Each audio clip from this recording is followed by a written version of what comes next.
ಪ್ರವಾಸ ಎಂದ ತಕ್ಷಣ ನೆನಪಾಗೋದು ಹಿಮಾಲಯನೇ. ಆ ಹಿಮಾಲಯದ ಹುಚ್ಚು ಕನಸು ಹೊತ್ಕೊಂಡು ಹಿಮಾಲಯದ ಶ್ರೇಣಿಗಳಲ್ಲಿ ಓಡಾಡಿದವನಲ್ಲಿ ನಾನೂ ಒಬ್ಬ. ಹಾಗಂದ ತಕ್ಷಣ ಹಿಮಾಲಯದಲ್ಲಿ ಓಡಾಡುವುದು ಅಷ್ಟು ಸುಲಭನೇ ಅಂತ ಎಲ್ಲರಿಗೂ ಅನ್ನಿಸ್ಬೋದು. ಖಂಡಿತ ಅಲ್ಲ. ಹಿಮಾಲಯ ಅನ್ನೋದು ಎಷ್ಟು ಅದ್ಭುತವಾದ ಜಾಗನೋ ಅಷ್ಟೇ ಕ್ಲಿಷ್ಟಕರವಾದ ಜಾಗ ಕೂಡ. ಹಿಮಾಲಯದಲ್ಲಿ ಏನು ಅಲ್ಲಿನ ನೇಚರ್ ಅಥವಾ ಪರಿಸ್ಥಿತಿ ಇದೆ, ಸುತ್ತಲಿನ ಪರಿಸರ ತುಂಬ ಬೇಗ ಬದಲಾಗ್ತಾ ಇರ್ತದೆ. ಮೊನ್ನೆ ಆಗಿದ್ದು ಸಹ ಅದೇ. ಅವರಿಗೆ ಗೊತ್ತಾಗುವುದರೊಳಗೆ ಹಿಮಗಾಡಿ ಬಂದು ಅವ್ರನ್ನ ಸುತ್ತುವರೆದುಕೊಂಡು ಬಿಡ್ತು. ಹಾಗಾಗಿ ಹಿಮಾಲಯಕ್ಕೆ ಚಾರಣಕ್ಕೆ ಹೋಗಬೇಕು ಅಂದರೆ ನಾವು ಎಷ್ಟು ಹುಷಾರಿಂದ ಇರಬೇಕು, ಏನೇನು ಮಾರ್ಗವನ್ನು ಅನುಸರಿಸಬೇಕು ಅನ್ನೋದರ ಬಗ್ಗೆ ಒಂದು ಅಭಿಪ್ರಾಯವನ್ನು ಹೇಳ್ತೇನೆ.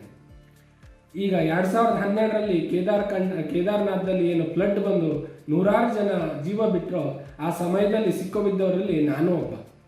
ಅಂತಹ ದುರಂತ ಘಟನೆ ನಡೆದಾಗ ಅಲ್ಲಿನ ಪರಿಸ್ಥಿತಿ ಚಿತ್ರಣ ಎಷ್ಟು ಕಠಿಣ ಮತ್ತು ಕಠೋರವಾಗಿರುತ್ತೆ ಅಂತ ಇವತ್ತು ಕೂಡ ನಾನು ವಿವರಿಸಲು ಸಾಧ್ಯ ಇಲ್ಲ.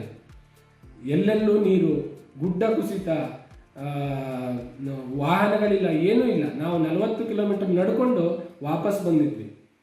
ಅಂತಹದನ್ನು ನೋಡು ಕೂಡ ಮತ್ತೆ ಮರು ವರ್ಷ ಮತ್ತೆ ನಾನು ವ್ಯಾಲಿ ಆಫ್ ಫ್ಲವರ್ಸ್ ಅಂತ ಒಂದು ಸುಂದರ ಜಾಗಕ್ಕೆ ಪ್ರವಾಸಕ್ಕೆ ನನ್ನ ಸಂಗಡಿಗರ ಜೊತೆ ಹೋಗಿದ್ದೆ.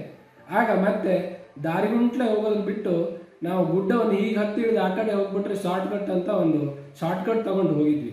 ಅರ್ಧ ತಾಸು ನಡೆದ ತಕ್ಷಣ ನಮಗೆ ಎಲ್ಲಿ ಹೋಗಬೇಕು ಆ ಗುಡ್ಡದಲ್ಲಿ ಅಂತ ಗೊತ್ತಾಗದೆ ಸುತ್ತುವರ್ತಾ ಇದ್ದಾಗ ಅಲ್ಲಿಂದ ನಮ್ಮ ದೇವರು ಬಂದಂಗೆ ಒಂದು ಅಜ್ಜಿ ಬಂದು ಎಲ್ಲಿ ಯಾಕೆ ಹೀಗೆ ತಿರುಗ್ತಾ ಇದ್ದಾರೆ ಅಂತ ಕೇಳಿದಾಗ ನಾವು ಶಾರ್ಟ್ಕಟ್ಟಿನ ಸುದ್ದಿ ಹೇಳಿದಾಗ ಅವರು ಒಂದೇ ಮಾತು ಹೇಳಿದ್ರು, ಪರದೇಶ್ ಮೇ ಕವಿ ಶಾರ್ಟ್ಕಟ್ ನೈ ಢೂಂಢತೆ ಬೇಟೆ. ಒಂದೇ ಮಾತು. ಎಷ್ಟು ಸುಂದರವಾದ ಸಹಜವಾದ ಲೈನ್ ಅವರಿಗೆ. ಅಂದರೆ ನಾವು ಹೊರಗಿನ ದೇಶದಲ್ಲಿ ಇರಬೇಕಾದ್ರೆ, ಅಂದರೆ ಭಾರತ ಬಿಟ್ಟು ಅಂತಲ್ಲ, ನಮ್ಮ ಲೋಕಲ್ ಬಿಟ್ಟು ನಾವು ಹೊರಗಡೆ ಇದ್ದೀವಿ ಅಂದರೆ ಅದು ಪರದೇಶ ಅಂತ ಅವಳು ಹೇಳಿದ್ದು.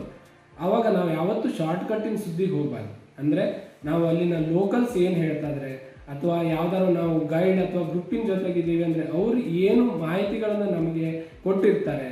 ಹಾಗೆ ಅವರ ಗೌರ್ಮೆಂಟ್ ಪ್ರತಿಯೊಂದು ಚಾರಣಕ್ಕೂ ಕೂಡ ಇಂಥ ಸ್ಪಷ್ಟವಾದ ರೂಲ್ಸ್ ಅಥವಾ ರೆಗ್ಯುಲೇಷನ್ ಇರುತ್ತೆ.